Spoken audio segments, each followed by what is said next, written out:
బిగ్గరగా స్తోత్రం చెప్పండి. పరిశుద్ధ గ్రంథం మనతో మాట్లాడుతుంది.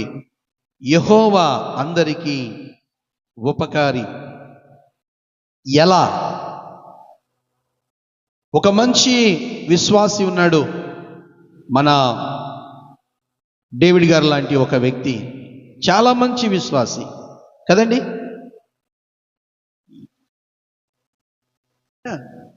మంచి విశ్వాసి, కానీ అతడు చాలా అందమైన శిల్పకారి. ఒక అమ్మాయి బొమ్మను చెక్కాలన్నా, ఒక దేవుడు బొమ్మ చెక్కాలన్నా, మరి ఏవైనా శిల్పాలు చెక్కాలన్నా చాలా అందంగా చెక్కగలిగిన మంచి నేర్పరి. కానీ రోజులు గడిచే కొద్దికే మిషన్లు వచ్చేసాయి కదండి. టెక్నాలజీ పెరిగిపోయిన తర్వాత చేతుల మీద చేతి ఉలితో తయారు చేయించుకునేవారు ఎవరో లేకుండా పోయారు. మరొకసారి జ్ఞాపకం చేస్తున్నాను ఈ ఉపమానం. ఆకలికి చాలా బాధపడుతున్నాడు, కుటుంబం చాలా ఇబ్బందికరంగా ఉంది, గడవడానికి చాలా ఇబ్బందిగా ఉంది. అలాంటి సమయంలో పనికి వెళ్ళలేడు. ఎందుకంటే చేతులు ఏళ్ళు ఏమనైతే ఆ ఉలిని పట్టుకోలేనన్న భయం. పనులు ఎవరు ఇవ్వటం లేదు. ఆ సందర్భంగా రోజు కూడా అప్పులు ఎంతవరకు అడుగుతాడు, పిల్లలకి ఎంతవరకు తీసుకొచ్చి పెడతాడు. ఆ విధంగా రోజులు గడుస్తున్న సమయంలో ఒక రోజున ప్రార్థన చేస్తున్నాడు, ప్రభువా నేను నిన్ను నమ్ముకున్నాను, కానీ నా కుటుంబం ఆకలితో ఉంది, నా పిల్లలకి పట్టిడన్నం కడుపునిండా పెట్టలేకపోతున్నాను, నాకు సహాయం ఎక్కడి నుంచి అయినా పంపయ్యా అనని దేవుని దగ్గర పదే పదే ఏడుస్తూ ఉన్నాడు. రోజు కూడా ప్రార్థన చేస్తున్నాడు, ఏడుస్తున్నాడు, దేవుని సహాయం చేయమని అడుగుతున్నాడు. ఒక రోజున మనస్సు విరక్తి కలిగింది. ఎందుకు బ్రతికినంతకాలం బ్రతికేమో, భార్య చూస్తేనేమోను ఎందుకయా నీ చేతి పని పక్కన పడేసి ఎక్కడికన్నా కూలి పనికి వెళ్ళొచ్చు కదా, ఆకలితో నేను నా పిల్లలు అలమటిస్తున్నాము, నీ వృత్తిని పట్టుకొని ఎంతకాలం ఏడుస్తావు, నువ్వు దేనికన్నా పనికెళ్ళు అంటుంది. ఏదైనా పనికి వెళ్ళలేకపోతున్నాడు, అలాగని తన వృత్తిలో తన ప్రొఫెషనల్లో ముందు కొనసాగలేకపోతున్నాడు.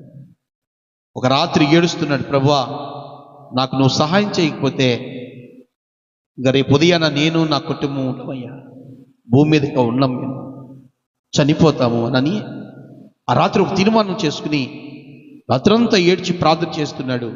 చివరిలో ఒక గంట పడుకున్నాడు.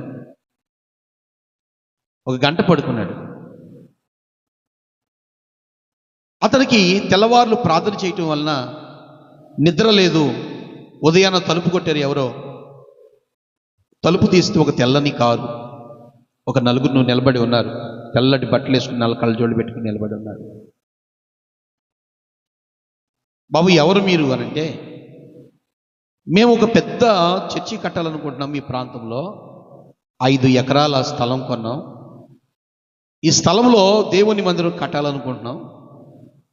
మరియమ్మ తల్లి బొమ్మలు, యేసు ప్రభు బొమ్మలు, దేవదూతల బొమ్మలు, శిలువలు, ఇవన్నీ కూడా పాలరాతితో చెక్కాలి. మంచి శిల్పి ఎవరైనా ఉన్నారని మేము వెతుకుతున్న సమయంలో ఫలానా గ్రామంలో ఉన్నారని చెప్పారు. నేను ఇక్కడికి వచ్చాను. నువ్వు కానీ యేసు ప్రభు బొమ్మలు, మరియమ్మ తల్లి, యేసేపు, బాలయేసు, అలాగే ఇంకా దేవదూతలు, ఇవన్నీ కూడా నువ్వు చెక్కావంటే నీకు పారితోషికం బాగా ఎక్కువ ఇస్తా. నువ్వు ఉండడానికి మేమే ఒక రూమ్ కల్పిస్తాం, కరెంటు బిల్లులు మావే, నీ కుటుంబాన్ని పోషించే బాధ్యత మాదే, ఇవన్నీ కాక నీకు నెలకి ఎంతనిస్తాం. సరేనా అని వాళ్ళు అడిగితే, ఇప్పుడే వస్తాను ఉండండి ఇంట్లోకి వెళ్ళి తలుపులు వేసుకుని దేవుడి గదిలోకి వెళ్ళి నిలువు మోకాళ్ళేసి కళ్ళ వెంట కన్నీరు కార్చి ఇచ్చాడట. యేసయ్యా నువ్వు ఎంత నమ్మదగిన దేవుడివో మరొకసారి రుజువు చేసుకున్నావయ్యా. ఈ రోజులుగా వాళ్ళు రాకపోతే నా కుటుంబం అంతా చనిపోయేవారు, కానీ నువ్వే తీసుకొచ్చావు ప్రభు అని చెప్పేశారని అతడు ఒప్పుకొని ఆ కుటుంబం అంతా కూడా అక్కడికి వెళ్ళిపోయి అతనికి రూమ్ ఇస్తే అసలు ఏనాడు తిననంత పంచభక్ష పరమాణములు, అంటే అతను ఎన్నడూ తిననంత అద్భుతమైన క్వాలిటీ ఫుడ్ పిల్లలకి, తన భార్యకి, తనకి పెట్టడం, మంచి బట్టలు ఇవ్వడం. వీళ్ళు ఆర్సిఎం చర్చి అన్నమాట. 5 ఎకరాలు కొని ఒక పెద్ద మందిరాన్ని వాళ్ళు నిర్మిస్తూ ఉన్నారు. ఇందులో దేవుని పిల్లలారా, అతడు మొట్టమొదట యేసు ప్రభు బొమ్మను చెక్కటం మొదలుపెట్టాడు. యేసు ప్రభు బొమ్మ చెక్కే కొందుకే ఆ ముఖములో తన ముఖం కనపడుతున్నట్టుగా, తనని ఆదరిస్తున్నట్లుగా, తనే ప్రేమించినట్లుగా ఆయన కనిపించి ఆ బొమ్మ ముఖం పూర్తి అయిపోయే లోపల ఆ పాలరాతి ఆ బొమ్మలో తన ముఖాన్ని చూసుకుని కన్నీళ్లతో ఏడ్చడిట ఆ శిల్పకారి. అయ్యా, నువ్వు నిజమైన శిల్పకారివి కాదయ్యా, యెహోవా అందరికీ ఉపకారి అన్నాడట. దేవునికి మహిమ కలుగును గాక. ఎవరంట? నువ్వు శిల్పకారివే కాదు, యెహోవా అందరికీ ఉపకారి అని అన్నాడు. అందుకని మనం ఇక్కడ యెహోవా అందరికీ ఉపకారి, ఆయన కనికరమును ఆయన సమస్త కార్యముల మీద ఉన్నవి అంటాడు. ఆయన సమస్త కార్యములు అంటే ఏం చేస్తాడు? యెహోవా అందరికీ ఉపకారం అంటే ఎలాంటి ఉపకారాలు చేస్తాడు అని అంటే మచ్చుగా కొన్ని మాటలో మీకు చెప్తాను. ఈ 146వ కీర్తనలోకి వెళదాం మనం. ఒకసారి మీరు 146వ కీర్తన చూడండి. మీరు కొంతమంది పుస్తకాలు తీశారు, నేను మీకు చెప్తున్నాను. యెహోవా అందరికీ ఉపకారి. రాసుకోండి. ఎలాంటి ఉపకారాలు చేస్తాడు? యేసు ప్రభు నమ్ముకున్న వారికి ఎలాంటి సహకారిగా ఆయన ఉంటాడు, ఎలాంటి సహాయం మనుషునికి అందిస్తాడు. ఆయన పిల్లలను ఆయన ఎన్నడూ మర్చిపోయే దేవుడు కాదు, ఎన్నడూ విడిచిపెట్టే దేవుడు కాదు. అందుకని ఆయనకి ఉపకారి అనే పేరు, అందరికీ సహకారి అనే ఆయనకి పేరు. ఎలాంటి ఉపకారాలు ఆయన అందిస్తాడు అని అంటే 146వ కీర్తనలో 7వ వాక్యాన్ని చూస్తే, బాధపడు వారికి ఆయన న్యాయమును తీర్చును, ఆకలి కొనిన వారికి ఆహారమును దయచేయును. దేవునికి స్తోత్రం కలుగును గాక. ఏం చేస్తాడంట? ఆకలి కొనిన వారికి ఆహారము దయచేయువాడు. దేవుడు తన పిల్లలైన వారికి, తన విశ్వాసులైన వారికి, తన భక్తులైన వారికి, ఆయన మీద అచంచలమైన నమ్మకం పెట్టుకున్న వారికి ఆయన చేసే ఉపకారం ఏంటి అని అంటే, ఆ కుటుంబానికి ఎన్నటికీ ఆకలి కానివ్వడు, ఎన్నడూ ఆకలితో ఉండనివ్వడు. అంటే పేదరికంలో ఉండినప్పటికీ నేను వారికి తినటానికి తిండి కానీ, తాగటానికి నీళ్లు కానీ, వేసుకోవడానికి వస్త్రాలు కానీ ఏవి కూడా కొదువు ఉంచని గొప్ప దేవుడు మన ప్రభు అయిన యేసయ్య. హల్లెలూయా. ఆయన ఏం చేస్తాడట? ఏం చేస్తాడు? ఆకలి కొనిన వారికి ఆయన ఆహారము పెట్టువాడై ఉన్నాడు. ఈ భాగంలో మనం ఎప్పుడు చెప్పుకున్నట్లుగానే 5 రొట్టెలు 2 చిన్న చేపల కథ మనం చెప్పుకుంటే, వారు 3 రోజులు ఉపవాసం ఉన్నారు కానీ వాళ్ళు ఆహారం అని అడగలేదు, మేము మాకు ఏదైనా పెట్టండి అని అడగలేదు. వారు ఆకలితోని వాళ్ళు వెళుతూ ఉన్నారు. ఆకలితోనే యేసు ప్రభుని అడిగితే పాపం ఆయన ఎక్కడ తీసుకొచ్చి ఇస్తాడు? మనమే వెళదామని చెప్పేసి ఆయన చీకటి పడుతూ ఉండగా 5,000 మంది పైబడిన ప్రజలు ఆ ప్రాంతం నుంచి బయలుదేరి వెళుతూ ఉంటే, కనికరము కలిగిన దేవుడు, సహాయం చేసే దేవుడు వారికి 5,000 మంది పురుషులకు కంటే కూడా ఎక్కువ మంది స్త్రీలు, పురుషులు, పిల్లలు అందరూ కలుపుకుంటే 5,000 మందికి పైబడిన ఆహారాన్ని పెట్టినట్లుగా మనం చూస్తూ ఉన్నాం. దేవునికి మహిమ కలుగును గాక. మిమ్మల్ని అడుగుతాను, మీరు కోటీశ్వర్లా అండి? మీరు కోటీశ్వర్లా? ఏమండి మీరు కోటీశ్వర్లండి? 1 కోటి ఆస్తి ఉంటుందండి మీకు? ఉండదండి? ఏమండి మీరండి? మీరు ఏమండి వెనకాల ఉన్నవాళ్ళు మీరు ఎవరన్నా కోటీశ్వరులుగా ఉన్నారండి? మీరు కొంచెం గట్టిగా చెప్పండి. మేమేం వాట అడగలండి. ఉన్నారండి మీరు కోటీశ్వరులండి? అయితే మీరు పేదోళ్ళండి? ఏమండి ఈ రోజైనా ఆకలితో ఉన్నారా? 1 పూట ఆకలితో, ఈ రోజుకి తినడానికి అన్నం లేదు, వండుకోవడానికి బియ్యం లేవు. ఈ పూట కనీసం నా జేబులో 50 రూపాయలు ఉంటే నా పిల్లలకి టిఫిన్ తీసుకొచ్చి పెట్టేవాడిని. 50 రూపాయలు కూడా నా జేబులో లేక ఈ రోజున ఆకలితో నా భార్య, నా పిల్లలు వాళ్ళు పనికి వెళ్ళారు. నా భార్య పనికి వెళ్ళింది, డ్యూటీకి వెళ్ళింది, నా పిల్లలు స్కూల్కి వెళ్ళారు, నేను కూడా ఆకలితోనే వెళ్ళాను అనని యేసు ప్రభు నమ్ముకున్న ఏ వ్యక్తి అయినా చెప్పగలడా? చెప్పలేడు. కారణం ఏంటి అంటే నా దేవుడు ఆయన పిల్లలని ఎన్నడూ ఆకలితో ఉంచేవాడు కాడు. దేవునికి మహిమ కలుగును గాక. అందుకని ప్రియులారా, యాకోబు కూడా కరువు దినాలు వచ్చినప్పుడు 70 మంది తన యొక్క వంశస్థులంతా కూడా ఎక్కడ చనిపోతారోనని ముందుగానే యోసేపును తీసుకుని వెళ్ళిపోయి ఎక్కడ పెట్టాడు? ఐగుప్తు దేశంలో ఉంచాడు. ఐగుప్తు దేశానికి వెళ్ళడానికి అన్నయ్యలు అమ్మేస్తే వెళ్ళలేదు, నాన్న తిడితే వెళ్ళలేదు, పొతిఫరు భార్య జైల్లో పెడితే వెళ్ళలేదు. ఆయన ఏదో కలగన్నాడు కాబట్టి ఆ కలభావం చెప్పడానికి ఐగుప్తు దేశం వెళ్ళలేదు యోసేపు. తన వాగ్దానము చేయబడిన దేశములోనికి తన ప్రజలను దేవుడు పంపక ముందులే కరువులో చనిపోకూడదని ముందు ప్రణాళిక, తన ప్రజల కొరకు దేవుడు వేసిన ప్రణాళిక అక్కడ ఐగుప్తు దేశంలో 7 కరువు సంవత్సరాలన్నీ కూడా సంపూర్తి అయ్యి 7 సమృద్ధి అయిన ఆ సంవత్సరాలలో తన కుటుంబాన్ని సమృద్ధిగా పెంచాలని ఆయన తీసుకుని వెళ్ళాడు. ఫరో ఏమంటాడో తెలుసా? ఓ యోసేపు, నువ్వే అసలు బానిసవు కదా, నీ అమ్మ, మీ నాన్న, లేకపోతే మీ అన్నయ్యలో, మీ వదిల్లో వాళ్ళ పిల్లలందరూ కూడా బానిసల కింద లెక్కే కదా. వాళ్ళు వెళ్ళిపోయి దేశంలో ఎక్కడైనా మూల ఉండమనండి అనలేదు. ఏమన్నాడో తెలుసా? ఐగుప్తు దేశంలో శ్రేష్టమైన విలువైన భూమిలో, వారు మంచి పంటలు పండే ప్రాంతంలో వారిని ఉండండి అని చెప్పాడు. హల్లెలూయా. అది ఫరో మాట కాదో, యెహోవా దేవుని మాట. అది యోసేపు ఉద్దేశము కాదో, ముందు ప్రణాళికలోనే దేవుని చిత్తం.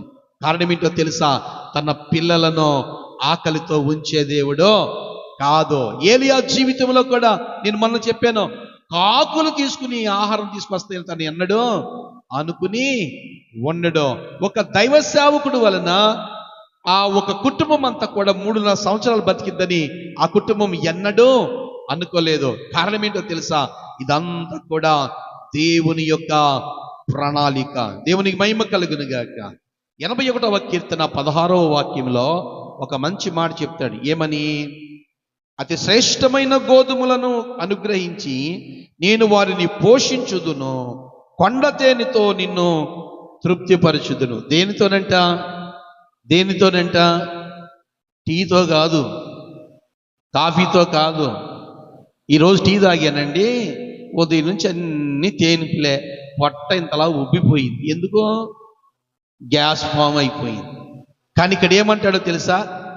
ఇలాంటి భయంకరమైన అనారోగ్యం తీసుకొచ్చే పానీయాలు కాదట, డ్రింక్ తాగానండి. ఏమైంది చెప్పు? డ్రింక్ తాగితే గ్యాస్ ఫామ్ అయిపోయింది, లేకపోతే ఇంకోటి ఏదో అయింది. కానీ అన్నిటికంటే శ్రేష్టమైన పానీయం ఏంటో తెలుసా? కొండ తేనె. దేవునికి మహిమ కలుగును గాక. తేనె తాగిన వారికి కళ్ళు బాగా కనపడతాయి. తెలుసా మీకు? ఆరోగ్య సూత్రాల్లో ప్రధానమైన సూత్రం ఏంటి తెలుసా? కళ్ళ జోడు త్వరగా పడకూడదు అని అంటే తేనె తరచుగా తీసుకుంటూ ఉంటే ఈ కంటిలో ఉన్న ఏమనాలి దాన్ని, ఈ కంటిలో శుక్లాలు తొందరగా రావు, తెల్లపొర తొందరగా రాదు, మంచి కంటి చూపు కలిగిన వారిగా ఉంటారు. అందుకని ఈ రోజు నుంచి మీరు ఏం చేయాలంటే, ఏం చేయాలి చెప్పండి? కొండ తేనె, రోడ్ల మీద అమ్మే తేనె కాదు. ఏ తేనె? కొండ తేనె. కొండ తేనె తెమ్మంటే మీ ఆయన చెట్టుకి తెస్తానంటాడేమో చూడండి. చెట్టు పూట ఎక్కదురని ఆయన కొండోళ్ళు ఏం చేస్తారు? తేనె అమ్ముతారు. మనకు బాగా తెలిసిన నమ్మకస్తులు బెల్లం పానకం తేనెగా తయారు చేసి రోడ్ల మీద పెట్టి అమ్ముతూ ఉంటారు, సీసాల్లో పెట్టి. అలాంటివి కావు. దేవుడు ఏమంటాడు తెలుసా? కొండ తేనెతో నిన్ను నేను తృప్తిపరుస్తాను, మంచి గోధుమలతో నిన్ను నేను. ఈ రోజున ఈ 2 కుటుంబాలకు దేవుడు చెబుతున్నాడు. ఎవరు చెప్తున్నాడు? నాగమణి కుటుంబానికి చెప్తా ఉన్నాడు. రెండవది రాజీ గారి కుటుంబానికి చెప్తున్నాడు.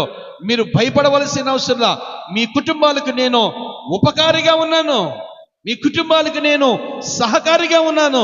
కారణం ఏంటంటే మిమ్మల్ని ఎన్నటికీ ఆకలి నేను కానివ్వను, మీరు ఎన్నడూ ఉపవాసం ఉండవలసిన అవసరత లేదు. కారణం ఏంటంటే నేను ఉపకారిగా ఉన్నాను కనుక నేను కొండ తేనెతో మిమ్మల్ని నేను తృప్తిపరుస్తానని దేవుడు చెప్తా ఉన్నాడు. రూతు, నీది శపించబడిన దేశం అయితే కావచ్చేమో, కానీ ఎక్కడికి వచ్చావు తెలుసా?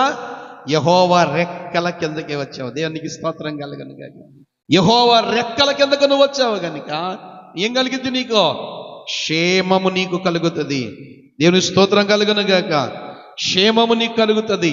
యెహోవా వలన ఉపకారము నీకు కలుగుతుందని అంటూ ఉన్నాడు. అందుకే ఈ రోజున ఈ మంగళవారం దినాన ఈ కూడికలో మీతో మాట్లాడుతున్నాను. యెహోవా ఉపకారి అయితే ఆయన చేసే ప్రధానమైన ఉపకారము మిమ్మల్ని ఎన్నడూ ఆకలితో ఉంచడో, మిమ్మల్ని ఎన్నడూ పేదరికంలో ఉంచడో, మిమ్మల్ని ఎన్నడూ ఒంటరిగా ఉంచడో. ఆయన నిత్యము నీ ఇంటిలో సమృద్ధిని ఉంచుతాడు, సమృద్ధిని ఉంచుతాడు. కొదువేమి నీ ఇంటిలోనికి రానివ్వడు. అనుకుంటావు నువ్వు, ఈ 2 రోజులకే ఉప్పు ఉంది, ఈ 2 రోజులకే పప్పు ఉంది, ఈ 2 రోజులకే పరిస్థితులు ఉన్నాయి, నెక్స్ట్ ఏంటి అని నువ్వు అనుకుంటున్నావు. కాదు, అనుకోవలసింది ఆయన. ఎందుకంటే ఆయన పిల్లలం కనుక, మన మీద ఆయన అధికారిగా ఉన్నాడు కనుక మన బాధ్యత ఎవరి మీద ఉంది? దేవుని మీద ఉంది. ఆయన దిగులు పడాలి. నీకెందుకు దిగులు? నువ్వు చేయవలసింది ఏంటంటే నీ అవసరత ఆయనకి చెప్పుకోవటమే, నీ భారం ఆయన మీద వేయటమే. అందుకని ఆయన చేసే మొట్టమొదటి ఉపకారం ఏంటంటే 146వ కీర్తన 7వ వాక్యంలో ఏమంటాడు? ఆకలిగొన్న వారికి ఆహారమైన దయచేయవాడు, బాధపరచు వారికి ఆయన న్యాయము తీర్చును, ఆకలిగొనిన వారికి ఆయన ఆహారము దయచేయవాడు. సింహపిల్లలు ఏమి కలిగి ఆకలిగొనినేమో కానీ ఏమంటాడు? యెహోవాను ఆశ్రయించు వారికి ఏ మేలు కొదువయ్యి ఉండదు. దేవునికి మహిమ కలుగును. ఇంకేం చేస్తాడు ఆయన? అదే 146వ కీర్తనలో 7వ వాక్యంలో బి పార్ట్ ఉంటుంది, చూడండి. ఏమంటాడు ఆయన? యెహోవా బంధించబడిన వారిని అదండి ఏం చేస్తాడంట? బంధించబడిన వారిని విడుదల చేస్తాడు. ఒక ఉదాహరణ చెప్తాను. ఈ ప్రార్థన మనవులో ఒక ప్రార్థన మనం ఏం రాశారంటే, మాకు డబ్బు ఇవ్వాలండి ఒక ఆయన ఇవ్వటం లేదు, దానికోసం ప్రార్థన చేయండి అన్నాడు. అంటే ఆ డబ్బులు ఏమై ఉన్నాయి? ఏం చేయబడి ఉన్నాయి? ఆ డబ్బులు బంధించబడి ఉన్నాయి. అవి విడుదల రావటం లేదు, వాటి కట్లు తెంచటం లేదు. మరి ఎవరు అంటే నీ వల్ల కావటం లేదు, నీ కుటుంబం వల్ల కావటం లేదు. నువ్వు ఎవరినో తీసుకుని వెళ్తున్నావు వాళ్ళ దగ్గరికి, వాళ్ళ మాటలు కూడా వింటలేదు.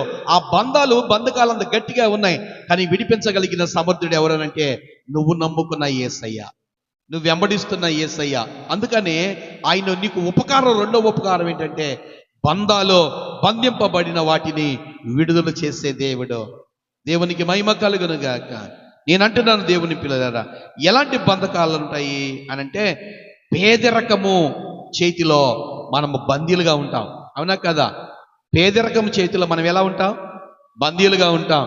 ఎంత కాలము చూసినా ఈ ఏలుకు ఒక ఉంగరం పెట్టలేం, ఎంత కాలం చూసినా ఈ చెవులకు ఎలాంటి చిన్ని పోగులే కానీ ఎక్కడొకటి పెడదాం అనుకున్నాను, కానీ నా వల్ల కావట్లేదు. ఎంత కాలం చూసినా చిన్న పొడకే కానీ ఇలా రింగ్ కూడా పెడదాం అనుకుంటున్నాను, అవ్వట్లేదు. భలే పెడతారు కదండి, ఇప్పుడు ఎవరు పెడతారు? ఇదివరకు ఇలా పెట్టేవాడు రింగులు. నాకు ఒళ్ళు మండిపోయేది అలాంటి వాళ్ళు ఎంగ చూస్తారు. చక్కగా ఒక చిన్న ఎర్రరాయో తెల్లరాయో ఉన్న చిన్న పొడక ఇక్కడ పెట్టుకుంటే ఎంత అందంగా ఉంటారండి ఆడపిల్లలు అండి.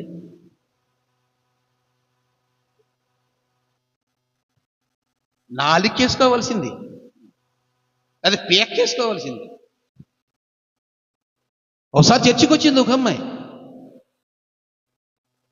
ఆ అమ్మాయి మాట్లాడేటప్పుడు నాలుగు దగ్గర ఏదో కదులుతున్నట్టుండేది. నేను అమ్మాయి అయ్యంగా నాలుగు చూస్తూ ఉండేవాడిని ఇలాగా. ఏంటని చూస్తే ఆ నాలుగుకి ఒక పూస ఒకటి గుచ్చుకొచ్చింది. అయ్యగారండి చాలా కష్టాలండి, ప్రార్థన చేయండి. నీ దేవసం కష్టాలు పూసలేండి, ఆ పూసలో కష్టాలుగా ఏమవుతాయండి? ఏమండి కష్టాలుగా ఏమవుతాయి? నీ పద్ధతి సక్రంగా లేదు, నీ ప్రార్థన సక్రంగా లేదు, నీ నడవడికి సక్రంగా లేదు. చాలా మందికి లోకంలో కోరికలు గుర్రాలయ్యి రెక్కలో చెగురితే కానీ దేవుడు భయంతో అణుచుకుంటూ ఉంటారన్నమాట. అయ్యబాబా దేవుడు, అయ్యబాబా దేవుడు. కానీ కోరికలు మాత్రం ఆకాశంలోకి అవి రెక్కలేసుకొని తిరుగుతూ ఉంటాయి. నేనేమంటానో తెలుసా? పాపాత్మురాలైన స్త్రీ, ఎందుకు ఆమె జీవితం పాడైపోయింది? ఎందుకు యేసయ్య పాదాల దగ్గర కన్నీరు కాల్చాల్సి వచ్చింది అని అంటే ఆమె కోరికలు కూడా గుర్రాలై రెక్కలు తొడిగి ఆకాశంలో ఎగిరాయి. ఆ తర్వాత కింద సరైన పునాది లేని కారణం చేత అది జారి కింద పడింది. చివరికి ఆమెను వాసన చూసే పురుషుడు కూడా లేని కారణం చేత ఆకలితో అలమటించి ఆదరించి పలకరించేవాడు లేక అప్పుడు ప్రభు పాదాల దగ్గరికి వచ్చింది. మన వేష భాషలను బట్టే కదా ప్రభు మాట్లాడతాడు. సమయాలు నేను పై రూపాన్ని చూసి కాదు, నేను అంతరంగాన్ని చూసి నేను ప్రేమిస్తున్నానంటాడు. దేవునికి మహిమ కలుగును గాక. హల్లెలూయా, హల్లెలూయా. అందుకనంటే నన్ను దేవుడు పేదరికమనే బందీలో మనం ఉన్నప్పుడు దాన్ని పటాపంచలు చేసి ఏం చేస్తాడంటే నీకు అద్భుతమైన నడక నేర్పుతాడు. ఎలాంటి నడకో తెలుసా? స్టెప్పులు ఎలా ఎక్కాలో. ఏండి, కిందకి వెళ్తానికి కాదు, స్టెప్పుల కింద దిగకూడదు. స్టెప్ తర్వాత స్టెప్. ఈ సంవత్సరం నువ్వేం చేసావు? కష్టపడ్డావు. సంవత్సరం వచ్చేటప్పటికి ఏం చేసావు? 50,000 దాచావు. రెండో సంవత్సరం ఏం చేసావు? 1,00,000 రూపాయలు దాచావు. మూడో సంవత్సరం ఏం చేసావు? 1,50,000 దాచావు. వాటన్నిటి బట్టి ఏం చేసావు? చిన్న బంగారు ముక్క కొన్నావు, నీ కూతురు మెడలో వేసావు, లేకపోతే నీ చెవులకు పెట్టుకున్నావు, ముక్కులకు పెట్టుకున్నావు, ఏదో చేసావు. తర్వాత ఏం చేసావు? ఒక స్థలం కొన్నావు. తర్వాత ఏం చేసావు? ఒక కారు కొన్నావు. తర్వాత ఏం చేసావు? ఒక మంచి డూప్లెక్స్ బిల్డింగ్ కట్టావు. అంటే మెట్టు తర్వాత మెట్టు ఎక్కుతున్నావా లేదా?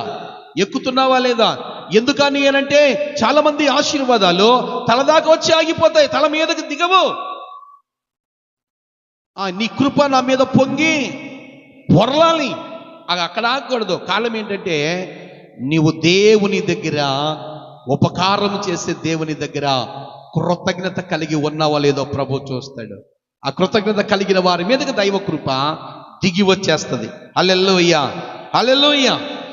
ఎలీషా శిష్యుడి యొక్క భార్య భయంకరమైన పేదరికంలో ఉన్నప్పుడు గురువుగారైన ఎలీషా ఎంత సాయం చేశాడు ఆమెకి? ఆ పేదరికం అనే బంధకాలు ఏమైపోయినాయి? తెగిపోయాయా లేవా?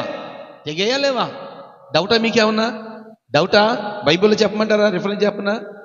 దెబ్బకి పటాపంచలు తెగిపోయాయి. ఎంత ముళ్ళేశారో నాకు తెలియదు, కానీ యేసునామములు అంటాడు, నీ అప్పులను తీర్చుకొని మిగిలిన నూనెతో నువ్వు నీ పిల్లలు హ్యాపీగా ఉండండి అంటాడు. దేవునికి మహిమ కలుగును గాక. హల్లెలూయా, హల్లెలూయా. లాజరు ఆకలితో అలమటిస్తూ ఉండగా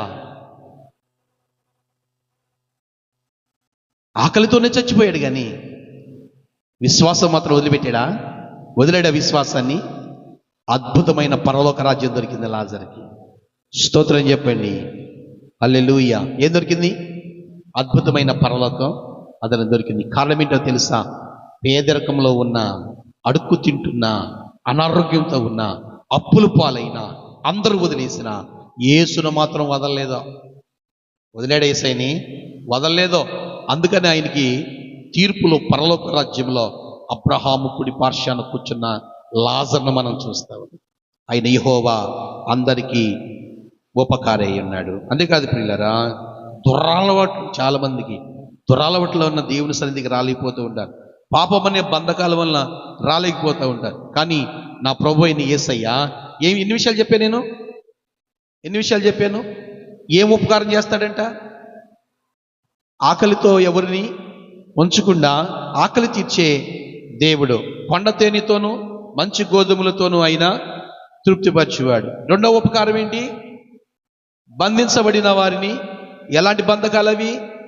పేదరికమనే బందికాన, పాపమనే బందికాన, లోకమనే బందికాన, ఇలాంటివి దురలవాట్లనే బందికాల నుంచి నా ప్రభు విడుదల చేసేస్తాడు. మూడవ ఉపకారం ఏం చేస్తాడంటే అదే 146వ కీర్తన 8వ వాక్యంలో, యెహోవా గుడ్డివారి కన్నులు తెరవచేయువాడు, యెహోవా కుంగిన వారిని లేవనెత్తువాడు. దేవునికి మహిమ కలుగును గాక. రాజీ గారు, ఏ విషయంలో మీరు కుంగిపోతున్నారు? ఏ విషయంలో నిద్ర పట్టకుండా మీరు ఉంటున్నారు? ఏ విషయంలో మీరు మీ కన్నులు పైకి చూడలేక కళ్ళంటే పటపట కన్నీళ్లు కారుస్తూ, నా జీవితమంతా నా రెక్కల ముక్కలు, నడుములు ఇరిగిపోయేలాగా, మోకాళ్ళు అరిగిపోయేలాగా, నా జీవితకాలం అంతా రెక్కల ముక్కల కష్టాలే, ఏ రోజున సుఖమైన నా జీవితం లేదో, నా బ్రతుకు ఇంతేనా, నాతో పాటు నా పిల్లలను కూడా కష్టంలోనే పెట్టేనే తప్ప వారికి సుఖమైన జీవితాన్ని ఇవ్వలేకపోతున్నానని కృంగిపోయే కుటుంబాలు లేకపోలేదు. ఆ ప్రతి కుటుంబంలో నుంచి నా దేవుడు యెహోవా గుడ్డి వారి కన్నులు తెరవచేయనట్లుగా, యెహోవా కృంగిన వారిని ఆయన లేవనెత్తో వాడు. దేవునికి మహిమ కలుగునుగాక. నేను ఒక రోజున ఇలాగే ఉదయాన కూర్చునున్నా. నాకు ఒక 100 రూపాయలు కావాలి. ఎవరిస్తారు 100 రూపాయలు? ప్రభువా నాకు 100 రూపాయలు కావాలి ప్రభువా, నాకు 100 రూపాయలు కావాలి ప్రభువా. ఆలోచిస్తున్నా, ఎవరిస్తారు 100 రూపాయలు? ఎక్కడికి వెళ్ళాలి? నేను ఏదైనా పని చేస్తుంటే, సార్ నేను రేపు పనిలోకి వస్తాను కదా, ఒక 100 రూపాయలు ఇవ్వండి సార్ అని తీసుకుంటాను. ఏ పనికి వెళ్తున్నాను నేను? ఏసై పని తప్ప. ప్రభువా నాకు 100 రూపాయలు కావాలి. ఒక పావుగంట తర్వాత ఫోన్ కిర్ర కిర్ర కిర్ర అని సౌండ్ మోగి ఫోన్ తీసి హలో అన్నాను. డాడీ ఒకసారి ఇంటికి రా అన్నాడు ఒక ఆయన. ఏంటా అని ఇంటికి వెళ్ళాను. ఆయన ఎవరో తెలుసా? బుడ్డిగాళ్ళ బావ కుమార్ గుండె ఆపరేషన్ చేయించుకున్నాడు. గుండె ఆపరేషన్, ఇక్కడ 2 కాళ్ళ దగ్గర ఉన్న 2 నరాలు తీసి గుండెకి వేసారు. ఇప్పుడే రావాలి మీరు అన్నాడు. నేను ఇప్పుడే వస్తాను అని చెప్పేసి అని ఆ బైబిల్ ఇక్కడున్న చాలా మంది పిల్లలకు వస్తున్నారు. మీరు ఉదయం 7 గంటలు మొదలు పెట్టుకుని సాయంత్రం 9 గంటల అయ్యే వరకు నేను అక్కడే కూర్చుని ఉంటాను. ఈ టేబుల్ పెట్టుకుని ఈ పేపర్ ఈ బుక్ ఇలా తీసి ఉంటుంది, ఈ బైబిల్ ఇలా తీసి ఉంటుంది. రాత్రి సాయంత్రం వరకు ఇక్కడే కూర్చుని ఉంటాను. ఈ వాక్యమే రాసుకుంటూ ఉంటాను. ఆ ఫోన్లో చూసుకుంటా కావలసినవన్నీ ఎతుక్కుంటూ ఈ బైబిల్ వాక్యాలు రాసుకుంటూ ఉంటాను. అర్జెంటుగా ఇంటికి రాను. నేను అర్జెంటుగా ఇంటికి వెళ్ళిపోయాను. చూశాను, అయ్యా ప్రార్థన చేస్తానని ప్రార్థన చేశాను. ఆయన ముందులే ఆపరేషన్ థియేటర్లోకి వెళ్ళక ముందులే ఉదయాన్న 5 గంటల 4:30కు నాకు ఫోన్ చేశారు. నేను 4:30కి వెళ్ళి 5 గంటలకు వెళ్ళి ప్రార్థన చేసి వచ్చాను. ఆపరేషన్ అయిపోయింది. 2వ రోజు 3వ రోజు నాకు ఫోన్ చేసి మళ్ళీ రమ్మన్నారు. నేను ఇప్పుడే వచ్చాను, డిశ్చార్జ్ అయ్యి.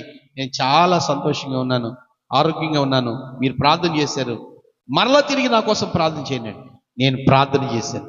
ప్రార్థన చేసి, బాబు నువ్వు రెస్ట్ తీసుకోవాలి, ఎక్కువ టైం మాట్లాడకూడదు, నేను వెళతానని చెప్పానంటే వాళ్ళ నాన్న ఉన్నాడు అక్కడ. వాళ్ళ నాన్న కానుక తీసుకుని వచ్చి, పాస్టర్ గారు బైబిల్ తీయండి అన్నాడు. బైబిల్ తీసాను, అందులో కానుక పెట్టి జిప్పేసుకుని వచ్చేసాను. నేను అక్కడ చూడలేదు. చూడను కదా, మీరు ఎప్పుడన్నా కానుకెత్తే ఇది తీసి 100 ఇచ్చారా 200 ఇచ్చారా అంటానా? తీసుకుని ఇక్కడికి వచ్చాను. ఈ టేబుల్ దగ్గరకు వచ్చి బైబిల్ తీసి చూస్తే 100 రూపాయలు ఉన్నాయి అందులో. స్తోత్రం చెప్పండి. నాకెంత కావాలి?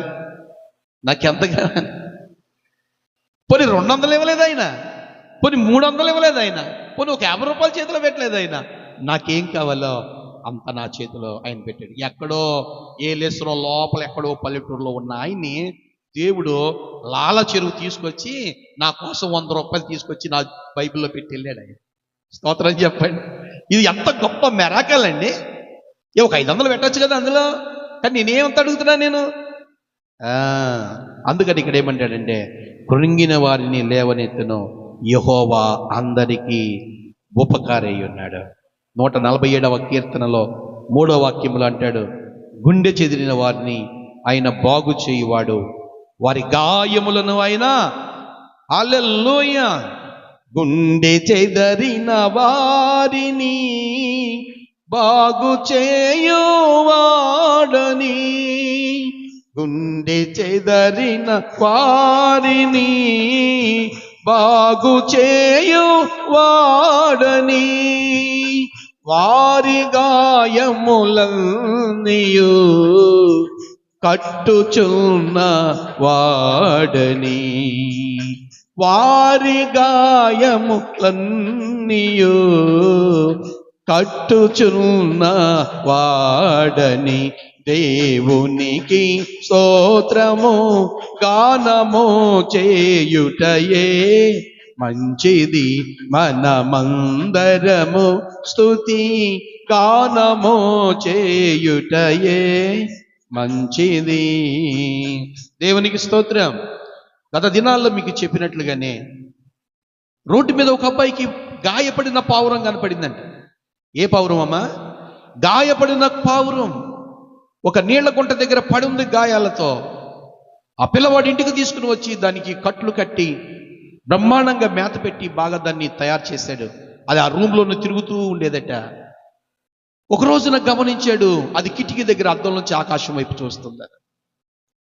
ఒక రోజు, 2 రోజులు, 3 రోజులు గమనించాడు, ఇది ఎందుకో ఆకాశం వైపు చూస్తుందని ఆ కిటికీ తలుపు తీయగానే జమ్మని ఎగిరిపోయింది. అది చాలా బాధపడిపోయాడు ఆ పిల్లడు. చూసావా, ఎంత బాగా చూసాను దాన్ని, ఎంత మేత పెట్టాను, గాయాలు ఎంత బాగా శుభ్రం చేశాను, కట్లు కట్టాను, ఎంత డబ్బు ఖర్చు పెట్టాను దానికోసం నేను. కానీ ఏం చేసింది అది? నా దగ్గర ఉండకుండా వెళ్ళిపోయిందని చెప్పి రోజు మదన పడేవాడు, రోజు బాధపడేవాడు. కొన్ని రోజులు గడిచిపోయిన తర్వాత వాళ్ళ ఇంటి ముందు ఖాళీ స్థలం ఉంటే ఆ స్థలంలోనికి వెళ్ళి ఏదో సరదాగా అలా వెళ్ళి నిలబడ్డాడట. ఒకేసారి పెద్ద పావురాల గుంపు వచ్చి ఆయన చుట్టూ వాలేసి, అందులో ఈయన ముందు వేసి కట్లు కట్టి గాయమును శుభ్రం చేసిన ఆ పావురం మాత్రం ఆయన భుజాల మీద వాలింది. మిగతా ఆయన చుట్టూ వాలాయి. స్తోత్రం చెప్పండి. అనుకున్నాడు పావురము సహాయము పొంది తిరిగి వెళ్ళిపోయిందని. కానీ దానికి తెలుసు, ఇలాంటి సహాయము చాలా వాటికి కావాలి. సహవాసానికి మరొక మారు పేరు పావురం. పావురం ఒక్కసారి ఒక మనిషిని నమ్మింది అని అంటే ప్రాణమైన ఇచ్చిది, కానీ సహవాసాన్ని మాత్రం వదిలిపెట్టదు. దేవుని పిల్ల, నేనంటున్నాను, యేసయ్య కూడా అలాంటి వాడే. యేసయ్య కూడా అలాంటి వాడే. దేవుడు ఒక్కసారి నిన్ను నమ్మాడంటే నిన్ను ఎన్నటికీ విడిచిపెట్టడు. నీకు ఆర్థికంగా ఉపకారం చేస్తాడు, ఆరోగ్యంగా ఉపకారం చేస్తాడు, నీ పిల్లలకు ఉపకారం చేస్తాడు, నీ కన్నీళ్ళలో ఆయన తోడుగా ఉంటాడు. గుండె చెదిరిన వారిని బాగు చేసే దేవుడు. ఆయన నిన్ను వదిలిపెట్టి వెళ్ళేవాడు కాదు, మరలా నీ దగ్గరికి వచ్చి నిన్ను ఆదరించి నిన్ను ప్రేమించేవాడు. యోబు జీవితం కూడా గుండె చెదిరిన వారి గాయాలు ఏ విధంగా ఉంటాయో తన జీవితం కూడా అలాగే చెదిరిన హృదయం, చెదిరిన గాయం.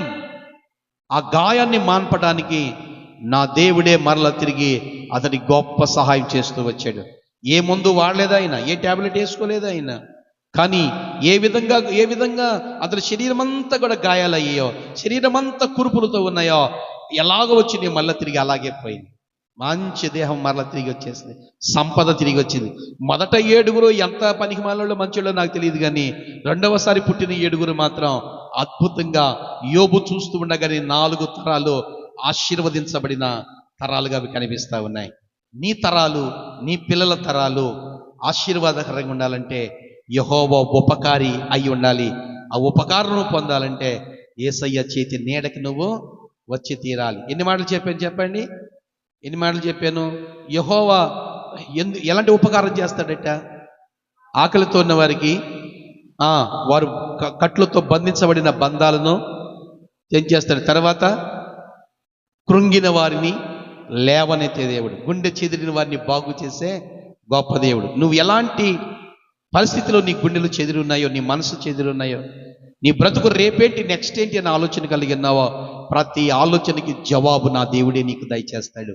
ఈ రాత్రే ఆ దేవుడిని సొంత రక్షకుడుగా నువ్వు అంగీకరించి ఆయన రెక్కల నీడ కిందకి రా, ఆయన బలిపీఠం దగ్గరికి రా. దేవుడు నిన్ను ఆశీర్వదించక మానడో, నిన్ను వెన్నడు విడవడు, ఎడబాయడు. ఆయన చేతుల్లో ఎత్తి పట్టుకుంటాడు, ఆయన భుజాల మీద నిన్ను మోస్తాడు. దేవుడి మాటలు దీవించునుగాక. ఆమేన్.